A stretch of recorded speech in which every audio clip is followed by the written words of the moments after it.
Hello everyone, welcome to Fearfully Greedy. In today's video, I'll quickly let you know about a company I've been following for a while and just invested. If you are new to the channel, I share a public portfolio which you can check live in a Google Sheet linked in the description. I've been doing this for a couple of years and have deployed 26,500 euros.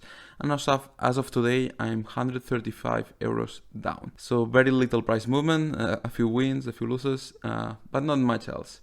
The videos are about my investment findings and thesis, as well as updates on the portfolio. If it sounds interesting, consider liking and subscribing. So what ideas do I have on the table for these 5,000 euros? For now, I would say Naked Wines, since it's already in the portfolio, PAX, Winnebago, Carvana, Baba, also in the portfolio, Ally Financial, CD Projekt Red, Capital One Financial Corp, and Netflix. All of them, for different reasons, appeal to me.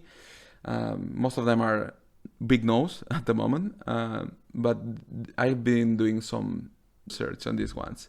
For now, the winner is PAX Global. The original idea comes from Gabriel Castro, which I heard for the first time last year, but disregarded as I didn't want to invest in China at the time.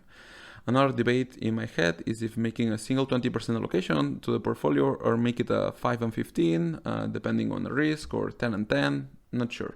My preference would be putting everything on the highest conviction peak, but I'm thinking this through for now.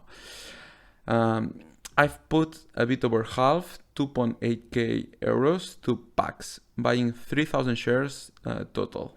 Let's talk some PAX.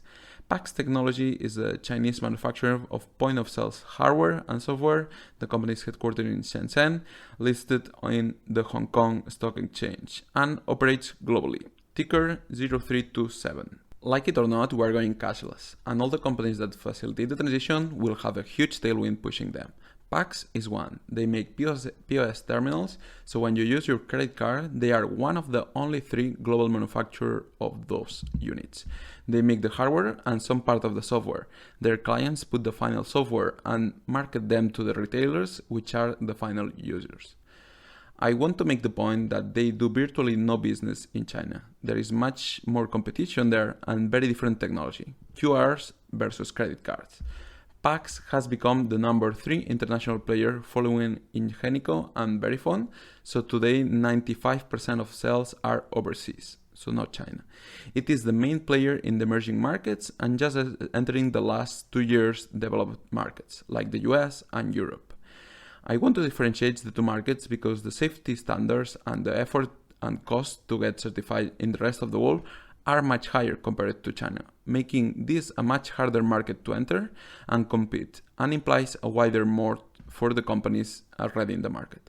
Then anywhere where there is a lot of credit card use, they are set to benefit. They are specializing in the superior Android terminals. This POS has the traditional system to make a safe payment, but with a secondary and separated Android system that brings all the functionality you can think of. Their products also tend to be cheaper by cost savings of centralized engineering in China. Hearing quite a few earnings calls, stories, reading a lot of interviews, I'm getting that now they have the superior product in the market, also at a lower price than competition. This is a killer offering. They also added a platform with additional functionality and recurring revenues called Maxtor. When looking at competition, there are 2 things that really make things look even better for PAX. Ingenico got acquired by one of their biggest clients, Worldline, in 2020. The way that the POS are distributed are through another player who commercializes them. And a lot of the times, the same manufacturer works with multiple clients, and they compete in the same market. What might happen is that the competitors of Worldline will probably start to move their business elsewhere, since they don't want to buy from a competitor. Verifone got acquired some years ago by a private equity group in 2018, and as usual, they lowered most of their research and development spend to get their investment back. So they got quite behind in technological improvements, we could say, like the offering is a bit worse. In the last 4 years, revenues have grown to 7 billion. Technically, their sales are one-offs. They sell you the terminal and it's yours without a fee for the most part, but what happens is those terminals need to be replaced every 3 to 6 years.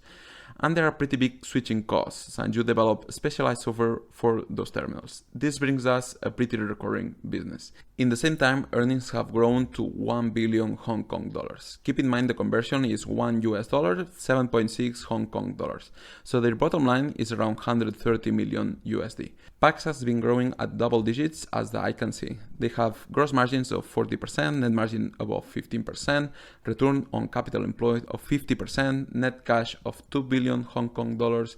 That makes 25% of the market cap and trading at 6 times earnings. Management has also started returning cash to shareholders through dividends and buybacks lately in a more aggressive manner, with the current payout ratio being 28%.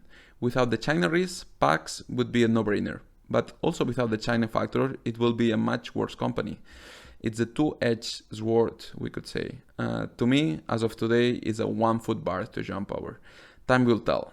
I'll try to do more of these elevator pitches for future position. It's a better mental exercise to distill information to a shorter format.